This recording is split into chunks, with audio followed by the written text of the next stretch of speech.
What up, Pepsters? Munfeezy here in Tangible Roots, and got a little something to talk about.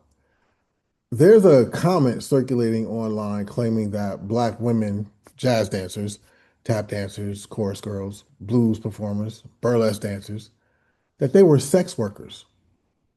Now, this is a gross misunderstanding of history.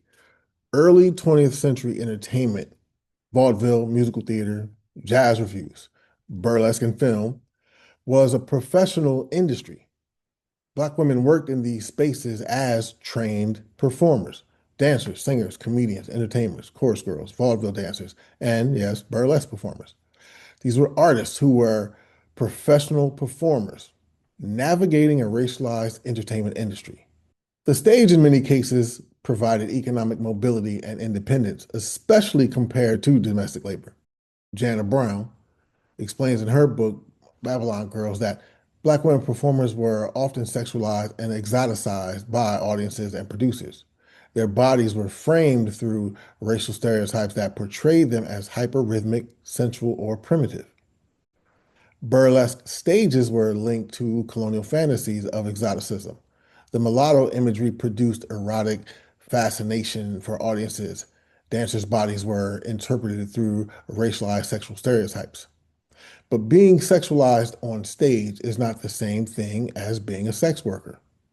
In fact, for many black women in the 1900s, the stage was one of few spaces that allowed economic independence and international travel and artistic expression, especially compared to domestic labor and agricultural work. These performers were innovators. They shaped and developed the jazz dance and the modern popular entertainment. Women like Josephine Baker,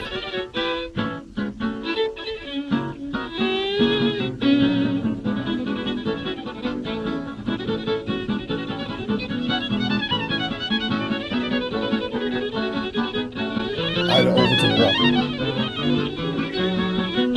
Ethel Waters, Florence Mills, Alice Barker,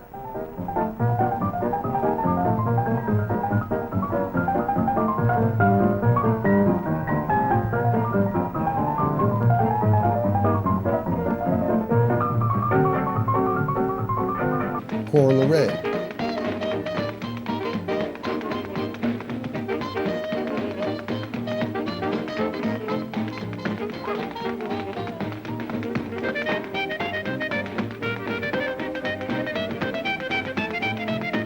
Consuela Harris,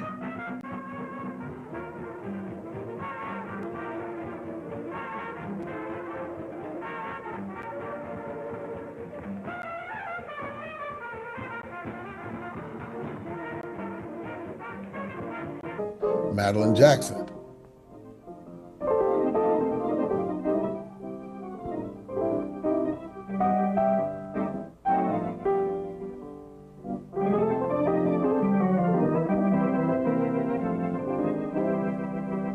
Mabel Lee,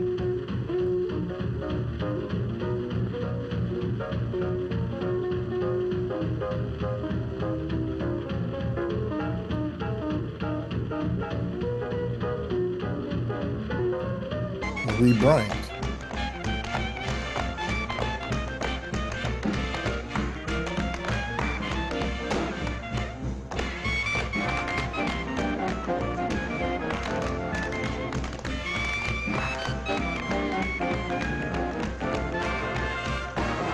and Artie Young.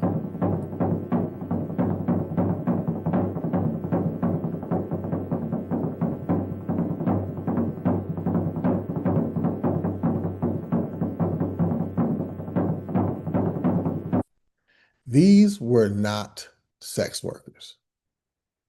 These were artists, cultural innovators, and international stars.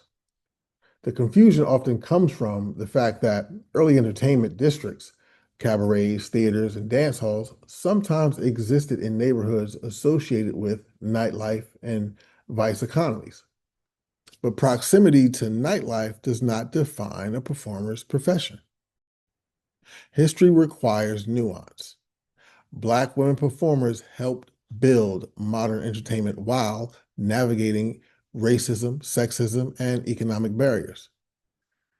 Their work deserves to be understood as artistic labor, not reduced to stereotypes. In the article titled Doomed Divas by Susie Trenka, she addresses positionality within the stage hierarchy. Black women were being placed in chorus lines rather than lead roles. That Black women were being used as visual spectacle rather than narrative protagonists. Appearing in specialty dance numbers framed as novelty or ethnic acts. Black women were often visually central, yet narratively marginal. Their presence energized the scene, but did not advance the plot. This created a paradox: high visibility, limited authority. Reducing Black women performers to sex workers says more about the history of racialized perception than it does about the women themselves. They were dancers, they were innovators, and they helped shape modern dance culture.